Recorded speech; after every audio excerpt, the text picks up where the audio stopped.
Voilà, c'était donc là les nominations prononcées pour le compte de l'université Omar Bongo de Libreville. Les lauréats gabonais de la 23e édition du Festival panafricain de cinéma de Ouagadougou ont été honorés aujourd'hui par le président de la République, Ali Bongo Ondimba, au palais présidentiel. Bienvenue Miko et Hervé Mangumba. La poignée de main du président de la République est un geste de reconnaissance et de mérite au 7e art et aux cinéastes gabonais primés lors de la 23e édition du Festival panafricain du cinéma de Ouagadougou. Donc c'est une façon de nous dire d'aller toujours de l'avant, de faire mieux, et d'ailleurs c'est ce qui ressort un peu de son propos, parce qu'il nous a raconté cette belle histoire d'un fils qui ramène la médaille d'argent à son père et à qui le père dit attention, on ne remarque jamais que le premier, et qui 4 années a ramené au père une médaille d'or. Je pense que c'est le message qu'il a voulu nous faire passer. Conduit par le ministre en charge de la communication, les 4 lauréats gabonais du FESPACO, ici au palais présidentiel, reçoivent un honneur bien mérité de la plus haute autorité du pays. C'est un honneur, c'est encore plus de reconnaissance et ça fait chaud au cœur parce que on se sent en plus reconnu déjà au FESPACO, mais en plus au niveau du pays, que ce soit le président, donc la plus haute institution qui nous reçoive, ça prouve qu'on est considéré, donc ça fait toujours beaucoup de plaisir, quoi. Parmi les 5 œuvres en compétition, le cinéma gabonais se voit récompensé pour 4 de ses productions. Une performance historique. Quand on est reçu par son président, donc du coup c'est vraiment une reconnaissance où on se dit que notre président nous soutient dans ce qu'on va faire, dans nos futures productions. Donc du coup ça nous donne des ailes, ça donne envie en fait d'aller plus loin, d'aller plus haut. L'œuvre de Philippe Maury, du défunt Charles Mensa et des pionniers du 7e art gabonais a donc de la relève. Et ça, c'est très important pour nous. Surtout que cette audience nous a permis aussi de recevoir de précieux conseils et surtout des encouragements. Voilà, il faut aller plus loin, il faut être les meilleurs et ça, on retient ça et on n'est pas prêt de l'oublier. Aujourd'hui cinquantenaire, le cinéma gabonais et sa création audiovisuelle s'arriment certainement bien à la logique d'excellence et de résultats prônée par le chef de l'État. L'exigence première, c'est d'atteindre des standards internationaux, d'atteindre une qualité, à la fois en termes de proposition de sujets, que de réalisation de mise en image. Cette exigence est fondamentale et c'est ce qui, je crois, a interpellé les jurys et fait en sorte que nous ayons autant de films qui aient été primés. Donc l'ambition est vraiment importante.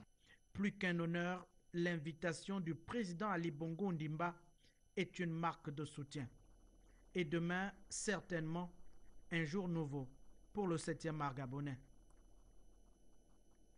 Dans le journal de ce soir, nous avons un panel de 3 invités. Nous commençons par Dr Jean Damascène Kouya. Il est directeur général de la santé. Docteur, bonsoir. Bonsoir. Alors, vous êtes là pour nous parler de la campagne de vaccination contre la rougeole. Et on apprend que cette campagne va débuter le 30 mars prochain. Donc, c'est en sorte comme une riposte à une épidémie. Est-ce que c'est ça exactement? Donc, la campagne va commencer pas le 30 mars, mais le 19 Le 19. mars. Donc, le mardi prochain, les équipes vont sillonner la ville de Libreville pour vacciner les enfants de 9 mois à 10 ans.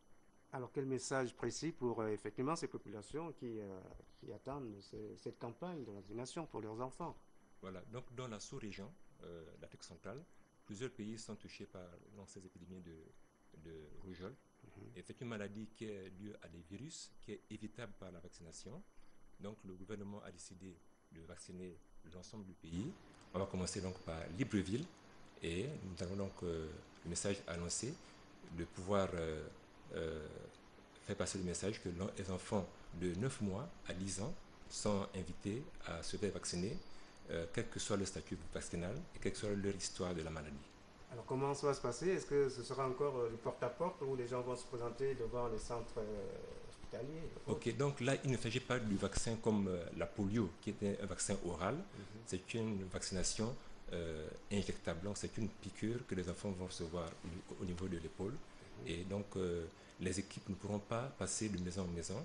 Elles vont se cantonner dans les structures publiques, dans les mairies et chez les chefs de quartier, les écoles aussi. Alors au niveau de l'importance de ce qui arrive déjà, au niveau de l'épidémie, est-ce qu'à péril en demeure, non? En fait, c'est une maladie qui doit être, selon les principes de l'OMS, qui doit être éliminée. Un peu comme la variole, hein, c'est devenu une histoire. Donc dans ce contexte d'élimination, il s'agit de pouvoir riposter chaque fois qu'il y a une recrudescence des cas de rougeole. Donc dans un département sanitaire, s'il y a 3 cas de rougeole avérés, confirmés, il faut riposter et faire des activités de vaccination avancée pour l'ensemble de la population qui est susceptible d'être touchée par cette maladie. Alors, ceux qui sont en province, généralement, disent, bon, puisque ça commence à Libreville, est-ce que, bon, eux, ils peuvent attendre cette personne encore? Donc, les équipes cadres des régions sanitaires, donc de la province, sont invitées dès maintenant à commencer à faire leur micro-plan pour voir combien d'équipes il faudrait, combien de seringues, combien de doses de vaccins, pour que l'ensemble des enfants de 9 mois à 10 ans soient vaccinés contre la rougeole avant la fin du mois d'avril. Ok, merci docteur, et on espère que le message passera et que les parents apporteront les enfants pour cette vaccination contre la rougeole. Merci. Vous restez encore un moment avec nous avec cette information. La journée de la communauté économique et monétaire de l'Afrique centrale dans sa 5e édition. Depuis Libreville, le président en exercice de la CEMAC, Ali Bongo Ondimba, a prononcé un discours à cette occasion dont nous vous proposons un extrait. Mesdames et messieurs, évoquer l'importance de la CEMAC, c'est principalement vous exhorter à assurer à notre communauté la place et le rôle que les pères fondateurs lui ont assignés dans une Afrique centrale en construction. Une CEMAC à l'économie forte et au commerce florissant, adossée à une monnaie unique. Une CEMAC en paix et en sécurité, intégrée physiquement et culturellement. Une CEMAC active sur le plan international. Près de 50 années de pratique communautaire nous valent aujourd'hui des résultats dont on peut légitimement tirer satisfaction, bien que beaucoup reste à faire. Les institutions de notre communauté se mettent progressivement en place. À cet égard, je dois citer les 3 principaux pouvoirs constitutifs de toute communauté moderne. Je veux nommer le Parlement communautaire, qui représente le pouvoir législatif de la communauté, la Cour de justice et la Cour des comptes communautaires, qui doivent progressivement assumer toutes les missions organiques et fonctionnelles du pouvoir judiciaire, enfin, la Commission, qui en est l'exécutif.